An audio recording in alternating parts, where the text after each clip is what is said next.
ट्रांसमाइग्रेटेड into one peace world with a gift pack. अध्याय 56। Fisher Tiger. कुछ दूर पर रियर एडमिरल कादर और उनकी यूनिट के चेहरे पर हैरानी के भाव थे। हालांकि उन्हें ठीक से पता नहीं था कि क्या हो रहा है, लेकिन उन्होंने एक विशाल सूर्य जैसी गेंद को देखा और देखा कि कैसे वो छोटे छोटे गोलों में फट गई। खास तौर पर कादर, वो बहुत डरा हुआ था। उसे पता था कि ये पहले की मरीन यूनिट और सन पायरेट्स के बीच हुई झड़प का नतीजा हो सकता है। वो युवा मरीन मुख्यालय से आया है। वो कौन है? मैंने उसके बारे में पहले क्यों नहीं सुना? वो अच्छी तरह जानता था कि केवल मुख्यालय के मरीन में ही ऐसी अद्भुत ताकत होती है। जब वो वापस आएगा तो मुझे उसके साथ ज्यादा विनम्र होना चाहिए। वापस युद्ध की ओर। फिशर टाइगर ने ब्लेज की ओर अपने कभी न बदलने वाले भाव से देखा, लेकिन अपने दिल में वो जानता था कि सन पायरेट्स उसका मुकाबला नहीं कर सकते। 6 महीने पहले उसे ब्लेज को हराने का पूरा भरोसा था, लेकिन अब उसे यकीन नहीं था।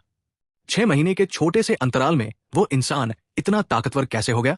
हालांकि उसे ब्लेज को हराने का भरोसा नहीं है, लेकिन वो बिना लड़े हार नहीं मानेगा। वो फिर से पकड़े जाने की योजना भी नहीं बना रहा है। दूसरी ओर ब्लेज को पता था कि उसे सन लुटेरों को वश में करने के लिए कठोर रास्ता अपनाना होगा। जिनबे और फिशर टाइगर जैसे जिद्दी किरदारों का सामना करते हुए उसके पास कोई और विकल्प नहीं है। यदि वे आत्मसमर्पण नहीं करते तो मैं उन्हें तब तक पीटूंगा जब तक वे बेहोश नहीं हो जाते। ब्लेज ने सोचा और लघु सूर्य को जिनबे की ओर प्रक्षेपित किया। वज हमले का सामना करते हुए, जिसने पहले ही उनकी खाल जलानी शुरू कर दी थी। जिनबे और टाइगर के अलावा आसपास के सभी मछली पुरुष दूर भाग गए।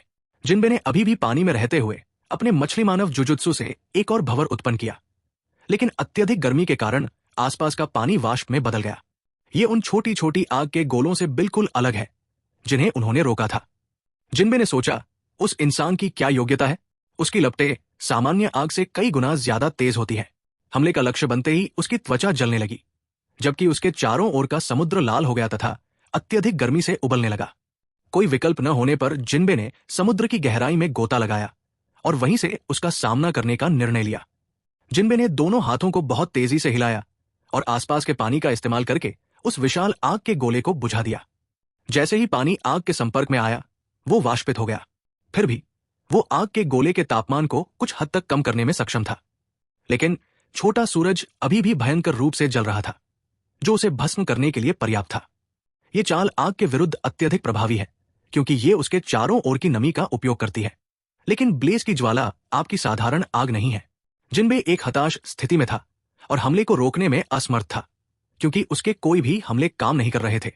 वास्तव में अगर वो समुद्र में है तो वो आसानी से हमले से बच सकता है अगर वो भाग जाए, लेकिन वो ऐसा नहीं करेगा क्योंकि उसके पीछे फिशर टाइगर और उनका जहाज स्नैपर हेड है। जिनबे ऐसे आदमी नहीं है जो इस स्थिति में भाग जाए। आखिरी क्षण में टाइगर उसके पास आया और उसकी तरफ देखा। शब्दों की कोई जरूरत नहीं थी। जिनबे समझ गया कि टाइगर उससे क्या करवाना चाहता है। मछुआरा जुजुत्सु, समुद्री धारा उठाने वाला। दोनों ने समुद्र में गोता लगाया और पानी की धारा को ऊपर की ओर उछाल दिया। समुद्र की सतह से ऊंची ऊंची जलधाराएं फूट पड़ी और ब्लेज के लघु सूर्य से टकराने लगी। वहां लगभग 50 जलधाराएं थी, जिनमें से 25 ने विशालकाय आग के गोले को अपने ऊपर गिरने से रोक लिया, जबकि अन्य 25 विभिन्न दिशाओं से गिरी। जल्द ही पूरा क्षेत्र घने जल वाष्प से ढक गया, जिससे अन्य लोग ये नहीं देख पा रहे थे कि अंदर क्या हो रहा है। क्या हुआ? क्या वे हमले को रोकने में सफल रहे? एक मछुआरे ने घबराहट में पूछा। मुझे आशा है कि उन्हें कुछ नहीं होगा। अलादीन ने अपनी मुट्ठी भींच ली। ब्लेज ने अपना हाथ हिलाया और तेज हवा उस क्षेत्र में बह गई जहां उसका छोटा सूरज गिरा था। उसने तुरंत जिनबे और टाइगर की आकृति को देखा। वे क्रूर सूर्य को रोकने में सफल रहे। ब्लेज ने अपनी आंखें थोड़ी सिकोड़ ली। जिनबे पहले ही बेहोश हो चुका था और उसके शरीर पर झुलसने के घाव थे। जहां तक फिशर टाइगर की बात है, उसके शरीर के ऊपरी हिस्से पर जले हुए घाव थे, जबकि उसके होठों के कोने से खून बह रहा था। इसमें कोई संदेह नहीं कि वो जिनबे से थोड़ा ज्यादा ताकतवर है और हमले का विरोध करने में सक्षम था। शानदार, ब्लेज ने मन ही मन टिप्पणी की। उसने सोचा कि यह हमला उन दोनों को खत्म कर देगा, लेकिन टाइगर इसे झेलने में सक्षम था। मुझे लगता है कि अगर मैं अपनी शैतानी शक्तियों का इस्तेमाल करने से खुद को रोक लूं तो वो अच्छी लड़ाई लड़ेगा। खैर, मुझे भी अपने संविधान की ताकत का परीक्षण करने की जरूरत है। ब्लेज ने सोचा और टाइगर का मुक्का मारकर सामना करने का फैसला किया। मुझे उम्मीद है कि तुम मुझे निराश नहीं करोगे, फिशर टाइगर। स्विश, सोरू। ब्लेज का चेहरा धुंधला गया और अगले ही पल वो टाइगर के सामने आ गया और उसने अपनी पूरी ताकत से उसके सिर पर जोरदार लात मारी। बूम! टाइगर ने अपने बाएं हाथ से हमले को रोका और अपने दाहिने हाथ से मुक्का मारा। 17 फीट लंबे चौड़े शरीर वाले फिशमैन का मुक्का ब्लेज की अपेक्षा से कहीं ज्यादा शक्तिशाली था। टाइगर के मुक्के से बचने के बजाय ब्लेज ने अपने बाएं हाथ से उसे रोक दिया। वो अंतर और परिणाम का परीक्षण करना चाहता था। उसे कुछ मीटर पीछे धकेल दिया गया। ब्लेज के बाएं हाथ पर चोट के निशान दिखाई दिए और वह दर्द करने लगा। कितना शक्तिशाली शरीर है! अच्छा, मैं यही उम्मीद कर रहा था। दूसरी ओर टाइगर एक बार फिर ब्लेज की ताकत से हैरान था। उसने सोचा कि ब्लेज अपनी दबंग शैतानी फल क्षमता के कारण मजबूत है, लेकिन उसने ये उम्मीद नहीं की थी कि वो शारीरिक विशेषताओं में भी कुशल होगा। उसे इस बात पर परेशानी है कि ब्लेज ने अपने शैतानी फल का उपयोग क्यों बंद कर दिया। दूसरी ओर ब्लेज एक बार फिर टाइगर की ओर बढ़ा और उसे लात मारी, लेकिन इस बार उसने रोकुशिकी कौशल का इस्तेमाल किया, रंक्यकु। इससे उसके पैर से एक तेज संपीड़ित हवा का ब्लेड निकला और टाइगर की ओर बढ़ गया। उसका रंक्यकु शैतानी फल शक्तियों का उपयोग किए बिना बहुत मजबूत नहीं है, फिर भी यह कम से कम टाइगर को कुछ परेशानी देगा। लेकिन इसके बाद जो हुआ उसने ब्लेज को चौंका दिया। फिशर टाइगर ने अपनी आंखें सिकोड़ ली और उसने मुट्ठी बंद करके हमले को पीछे धकेल दिया और उसे दूर फेंक दिया। त्वचा पर गहरे घाव के अलावा हवा के ब्लेड से ज्यादा नुकसान नहीं हुआ। अध्याय 57 निर्णय में परिवर्तन। ब्लेज समझ गए, शारीरिक क्षमता के मामले में वो और टाइगर दोनों लगभग बराबर हैं। ये अनुमान लगाना कठिन है कि कौन विजेता बनेगा, लेकिन ब्लेज यही चाहता है। वो अपनी सीमाओं को पार करना चाहता है और ये केवल किसी मजबूत या बराबर ताकत वाले व्यक्ति से लड़कर ही हासिल किया जा सकता है। रोमांचित होकर ब्लेज ने टाइगर का फिर से सामना किया। अपनी शारीरिक शक्ति और रोकुशिकी के अलावा उसने अपने शैतानी फल का इस्तेमाल करने से परहेज किया। टाइगर ने भी इस बात को नोटिस किया। उसके दिमाग में एक विचार आया, क्या वो मुझे एक स्पैरिंग पार्टनर के रूप में इस्तेमाल कर रहा है? उनके बीच लड़ाई तेज हो गई और आधे घंटे तक चलती रही। टाइगर शारीरिक रूप से मजबूत था, उसे युद्ध का अच्छा अनुभव था और वो फिशमैन कराटे में भी कुशल था। जब बात कच्ची ताकत की आती है तो वे बराबरी पर थे, लेकिन स्थायित्व के मामले में ब्लेज उनसे बेहतर है। उनकी सेंजू संरचना ने उन्हें जबरदस्त सहन शक्ति और लचीलापन प्रदान किया। 1 घंटे तक लड़ने के बाद टाइगर आखिरकार अपनी सीमा पर पहुंच गया। धीरे धीरे ब्लेज का हमला असर दिखाने लगा और उसे घायल करने लगा। फिर भी टाइगर अपने घायल और थके हुए शरीर के साथ लड़ने पर अड़ा रहा। ऐसा लगता है कि वो तब तक नहीं रुकेगा जब तक वो मर नहीं जाता। वो अप्रत्यक्ष रूप से ब्लेज को बता रहा है कि उसे केवल मरा हुआ ही पकड़ा जा सकता है। ब्लेज प्रभावित हुआ। उसे पता था कि अब और लड़ना व्यर्थ है। उसने सिर्फ अपने युद्ध के अनुभव को बेहतर बनाने के लिए इस तरह से लड़ाई लड़ी और उसे वह मिला जो वह चाहता था। टाइगर, विरोध करना बंद करो और आत्मसमर्पण कर दो। तुम मुझे हरा नहीं पाओगे, ये अंत है, ब्लेज बोला। लेकिन टाइगर ने अपनी मुट्ठी से जवाब दिया। आह भरते हुए ब्लेज ने आसानी से हमले को चकमा दिया और चेतावनी दी, टाइगर, अगर तुम ऐसा करने पर अड़े रहे तो मुझे तुम्हें पीटना पड़ेगा। टाइगर ने अपने हमले रोक दिए और अपनी इच्छा शक्ति से खुद को मुश्किल से संभालते हुए जोर लगाया। ये मेरी हार है, मैं शिकायत नहीं करूंगा क्योंकि मैं पूरी तरह से हार गया हूं, लेकिन मैं खुद को फिर से जिंदा नहीं पकड़वा सकता। मैं कैदी और गुलाम बनकर बहुत थक चुका हूं। मेरे वांटेड पोस्टर पर लिखा है कि जिंदा या मुर्दा, है ना? आप मुझे मरीन को सौंप सकते हैं, लेकिन उससे पहले मुझे मार दीजिए। ब्लेज ने टाइगर को देखा, जिसका दिल पकड़े जाने से ज्यादा मरने का संकल्प कर रहा था। उसकी शुरुआती योजना उसे इंपेल में भेजने की थी। एक बार जब जिन्बे को समुद्र के सरदार का पद मिल जाता है तो वो टाइगर को आजाद कर सकता है। लेकिन क्या सब कुछ वैसा ही होगा जैसा वो सोचता है? क्या मरीन टाइगर को इंपेल डाउन भेज देगा या वे उसे अपने गुस्से को शांत करने के लिए आकाशीय ड्रैगन को सौंप देंगे? ब्लेज ने सोचा, वो टाइगर को बचाना चाहता है, लेकिन टाइगर इसे स्वीकार करने की स्थिति में नहीं है। हो सकता है कि कुछ चीजें पहले से ही बेहतर हों। उन्हें बदलने की कोशिश करने से सबसे बुरे नतीजे सामने आएंगे। टाइगर ने आगे कहा, मैं कह सकता हूं, आप हमारे साथ कोई भेदभाव नहीं कर रहे हैं और केवल सद्भावना के साथ मुझे पकड़ने की कोशिश कर रहे हैं, लेकिन मेरे लिए कैदी बनने से मरना बेहतर है। ब्लेज ने एक पल सोचा और फैसला किया। अब वो टाइगर को पकड़ने की योजना नहीं बना रहा है। उसका सोचने का तरीका बहुत सरल है, जबकि दुनिया का काम करना जटिल है। यदि आप किसी की मदद करना चाहते हैं तो इसका मतलब ये नहीं है कि दूसरे इसे स्वीकार करेंगे। फिशर टाइगर, भले ही मैं आज तुम्हें पकड़ न पाऊं, फिर भी अन्य मरीन इकाइयां तुम्हें ढूंढने आएंगी। यदि तुम तब तक जीवित होगे तो हम फिर मिलेंगे। अपने हाथ हिलाते हुए ब्लेज ने मुड़कर टाइगर को हतप्रभ अवस्था में छोड़कर चला गया। उसका क्या मतलब था? वो अब मुझे नहीं पकड़ेगा, टाइगर ने सोचा। लेकिन क्यों? किसी ने उसके सवाल का जवाब नहीं दिया, ये हमेशा के लिए एक रहस्य बना रहेगा। यदि कुछ भी गलत नहीं हुआ तो अगले 1 साल में फिशर टाइगर कोला से मिलेगा और स्ट्रॉबेरी के हाथों अपनी जान गंवा देगा।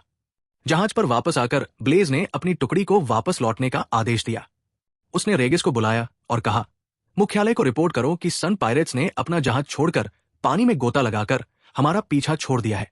एक शैतान फल उपयोगकर्ता के रूप में मैं संभवतः पानी के नीचे उनका पीछा नहीं कर सकता, है ना? हाँ, कैप्टन ब्लेज।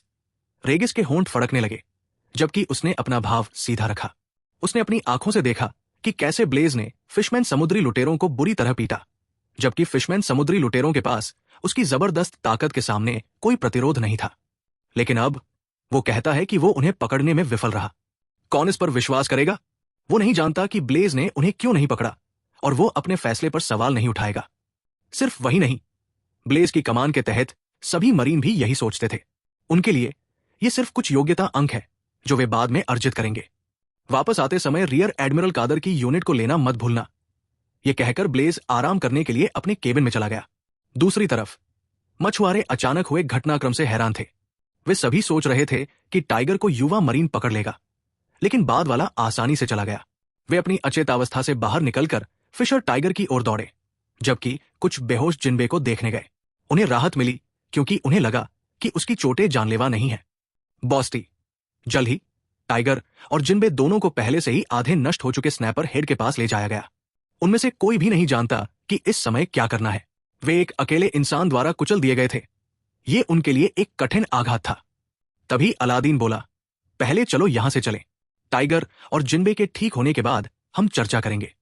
बाकी लोगों ने सिर हिलाया, जबकि कुछ लोग जहाज को धकेलने के लिए पानी में कूद पड़े, क्योंकि उनके पाल पूरी तरह क्षतिग्रस्त हो चुके थे। जब ब्लेज अपने केबिन में पहुंचा तो उसने टास्कबार की जांच की, क्योंकि उसे सिस्टम से सूचना मिली थी कि उसने फिशर टाइगर को हरा दिया है। सन पायरेट्स को हराएं। पुरस्कार 1.0 संविधान प्लस 1.0 शैतान फल क्षमता। इनाम देखकर ब्लेज को थोड़ा आश्चर्य हुआ जब उसने देखा कि इस बार कोई मुफ्त विशेषता बिंदु नहीं है। क्या हुआ? सन पायरेट्स का इनाम डेमन पायरेट से बहुत ज्यादा है, लेकिन फिर भी उसे कोई मुफ्त पॉइंट नहीं मिला। इसका मतलब है कि जैसे जैसे वो मजबूत होता जाएगा, उसे मिलने वाले इनाम कम होते जाएंगे। जो भी हो, फिर ब्लेज ने अपना स्टेटस पैनल चेक किया। नाम ब्लेज हंट। व्यवसाय मरीन। संविधान 35.7। शैतान फल क्षमता 33.2। हकी कोई नहीं। भंडारण में आइटम कोई नहीं। निःशुल्क विशेषता बिंदु 4.0। अध्याय 58 खुर का निशान। अगले दिन बोर्सलिनो ने उसे फोन करके घटनाक्रम के बारे में पूछा कि क्या हुआ और फिशमैन कैसे बच निकला। ब्लेज मूर्ख नहीं था। मरीन की बुद्धिमत्ता से किजारू को कल क्या हुआ था, यह अच्छी तरह पता चल सकता है। एक उदासीन व्यक्ति के रूप में बोर्सालिनो को बस इस बात की परवाह नहीं थी कि ब्लेज क्या करता है। यह भी वही है जो ब्लेज चाहता है। वर्तमान समय 1510 है और 10वें महीने में कुछ दिन बीत चुके हैं। उसे इस दुनिया में आए करीब 1.5 साल हो गए थे। बहुत कुछ बदल गया था। वो ताकतवर हो गया था और उसके गुण धीरे धीरे बढ़ रहे थे। एक बार जब उनकी विशेषताएं 50 फीट बार की सीमा को पार कर जाएंगी तो एक बड़ा बदलाव आएगा। सुधार की उनकी वर्तमान गति को देखते हुए इसमें समय लगेगा।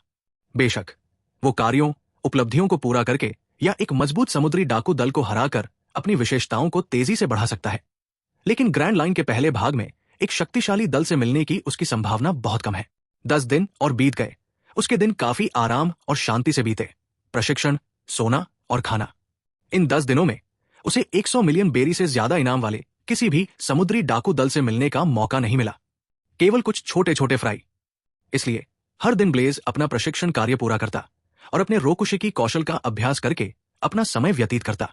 खास तौर पर टेकाई। जब पूर्णता में महारत हासिल हो जाती है तो कोई हकी उपयोगकर्ताओं के खिलाफ मुक्का भी मार सकता है। टेकाई उपयोगकर्ता की शारीरिक शक्ति पर आधारित है, जबकि हकी आध्यात्मिक ऊर्जा है। दोनों ही आक्रमण और बचाव दोनों में सक्षम है। भविष्य के शुजो एक अच्छे उदाहरण है। वे टेक्काई के साथ अपने मुक्कों को शक्तिशाली बना सकते हैं। वे पोस्ट टाइम स्किप लफी के बुसो शोकू हकी एनहांस गियर सेकंड फॉर्म को मात देने में सक्षम थे। इस मामले में ब्लेज को बढ़त हासिल है। अगर वो टेक्काई में महारत हासिल कर लेता है तो अपने सेंजू संविधान के साथ मिलकर वो बिना किसी संदेह के हकी उपयोगकर्ताओं से लड़ सकता है। चूंकि वो जल्द ही हकी नहीं सीख पाएगा, इसलिए उसके लिए तेक्काई का अभ्यास करने का ये सही समय है। बस तेक्काई में महारत हासिल करना अन्य रोकुशिकी कौशलों की तुलना में कठिन है। वो महीनों से टेक्काई की ट्रेनिंग कर रहा है, लेकिन वो पूर्णता के करीब ही नहीं पहुंच पाया है।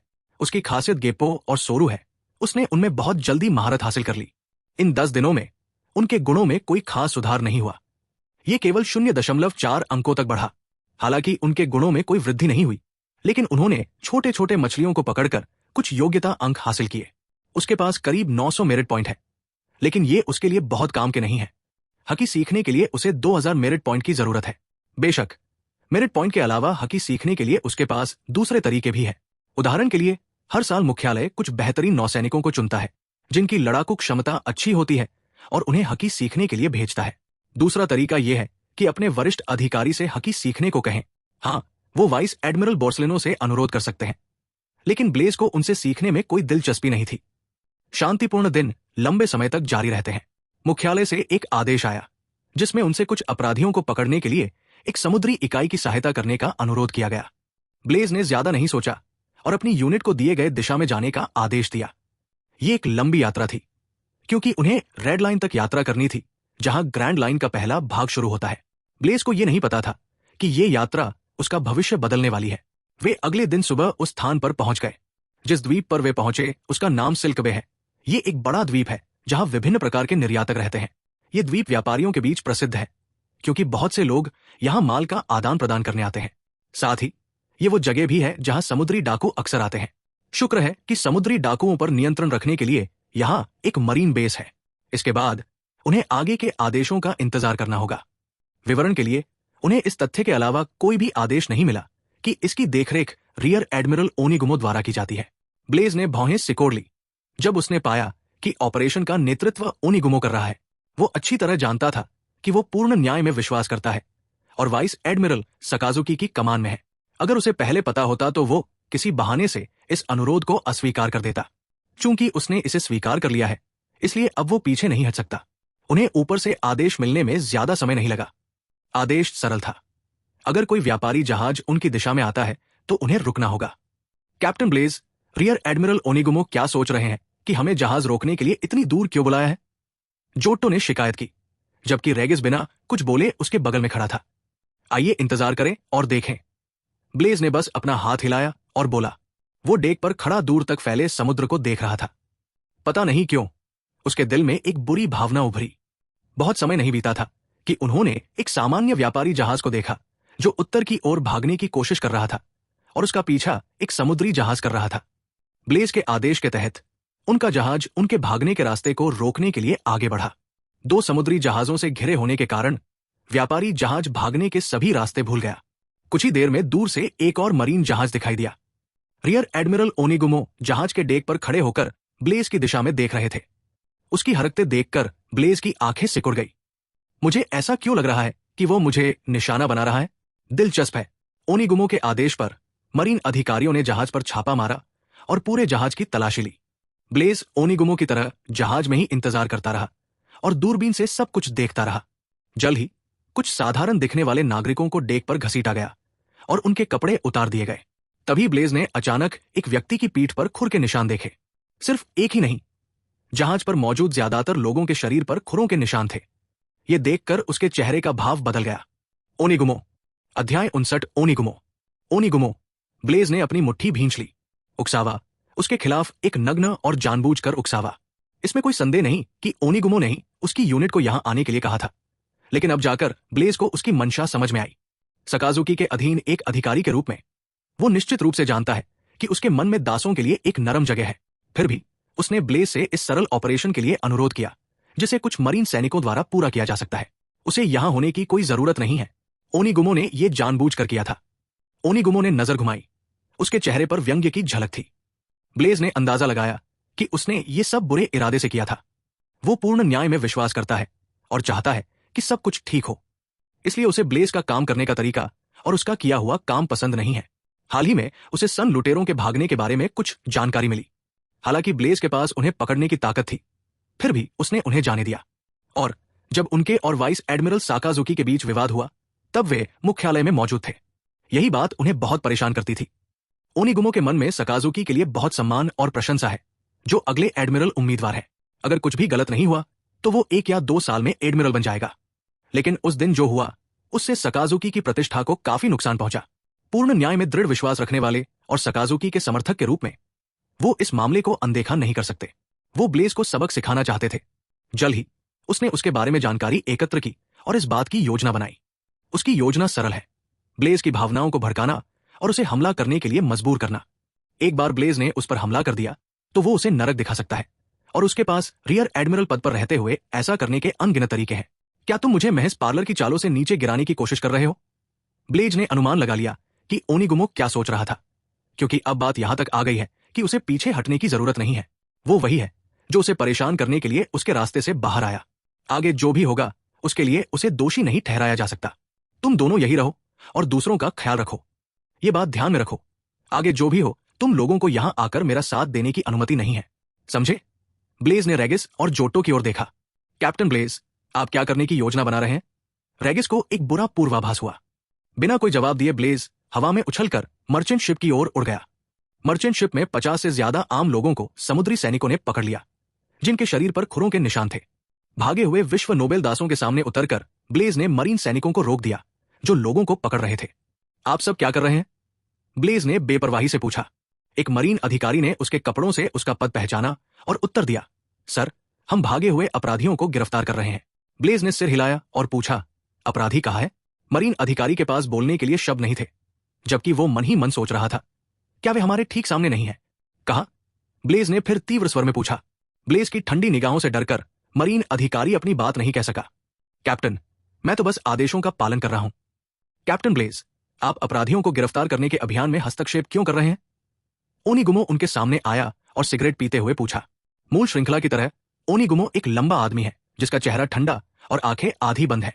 उसके लंबे भूरे बाल थे और उसने एक प्राचीन युद्ध हेलमेट पहना हुआ था जिस पर एक छोटा पारंपरिक जापानी ड्रैगन था और उससे एक लंबा लाल पंख लटका हुआ था। अपने मरीन कोट के नीचे उन्होंने गहरे हरे रंग की शर्ट और चांदी की टाई के साथ डबल ब्रेस्टेड ग्रे सूट पहना था। मुझे परवाह नहीं कि तुम क्या करते हो, लेकिन अगर तुम मुझे इन निर्दोष लोगों को गिरफ्तार करने का कोई कारण नहीं बताओगे तो मैं तुम्हें मार डालूंगा। ब्लेज ने ओनिगुमो को देखा। उसके शब्दों ने जहाज पर मौजूद मरीन सैनिकों, ओनिगुमो और वर्ल्ड नोबल के गुलामों को भी हैरान कर दिया। गुलामों को यह समझ नहीं आ रहा था कि एक मरीन उनके लिए दूसरे मरीन का विरोध क्यों कर रहा है। क्या मरीन और विश्व सरकार एक ही पक्ष में नहीं है? वे सब सोच रहे थे, क्या आप उनके शरीर पर खुरों के निशान नहीं देख सकते? वे विश्व सरकार द्वारा वांछित अपराधी हैं।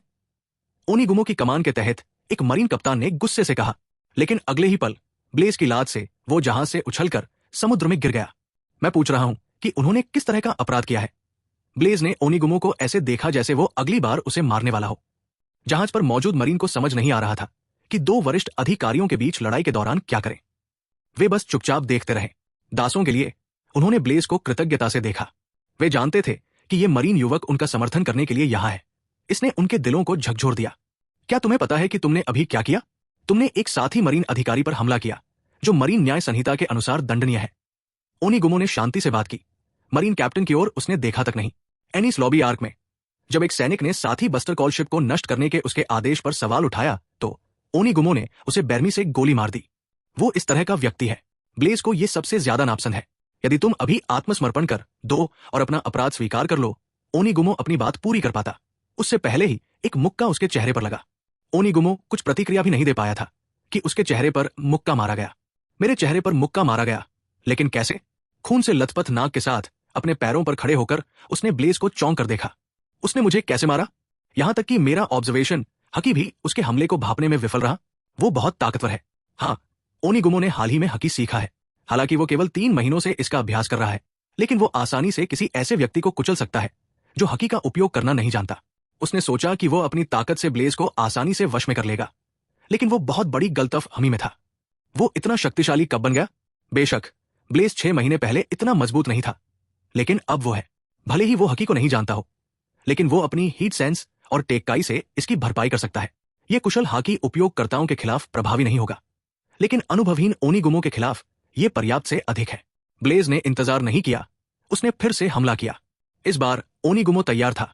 उसने हकी पर अपनी नजर का पूरा इस्तेमाल किया और ब्लेज के अगले कदम का अनुमान लगा लिया, लेकिन ब्लेज का सोरू तेज था। ओनिगुमो ने उसके हमले को भांप लिया और इससे पहले कि वो बच पाता, एक बार फिर उसके चेहरे पर मुक्का लगा।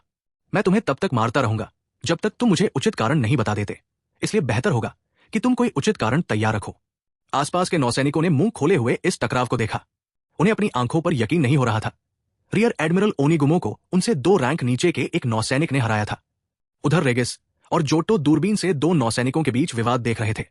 रेगिस ने बुदबुदाते हुए कहा, क्या कैप्टन ने वाकई उसे मुक्का मारा? रेजिस, हमें क्या करना चाहिए?